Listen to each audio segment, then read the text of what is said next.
திருமாவளவன் பாமகவோடும் சேர மாட்டோம், பாஜகவோடும் சேர மாட்டோம், அந்த கட்சிகள் இடம்பெறுகிற கூட்டணியில் சேர மாட்டோம். இதனால் என்ன பாதிப்பு வந்தாலும் ஐ டோன்ட் கேர். அதை பற்றி நான் எனக்கு இதெல்லாம் முக்கியம், பதவிதான் முக்கியம் சொன்னா இப்படி எல்லாம் பேச முடியுமா? பேசுவாங்க.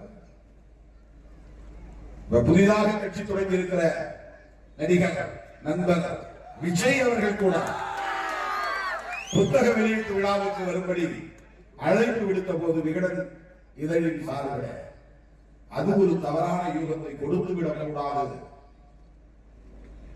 நாம் இருக்கிற அணியில் தொடர வேண்டும், அப்படி ஒரு குழப்பத்தை ஏற்படுத்தி விடக்கூடாது, அதன் மூலம் நாம் இருக்கிற அணி பலவீனப்பட்டால் பாரதிய ஜனதாவுக்கு சாதகமாக அரசியல் சூழல் மாறிவிடும் என்பதையெல்லாம் யூகித்து அந்த விழாவை புறக்கணித்தவர் திருமாவளவன்.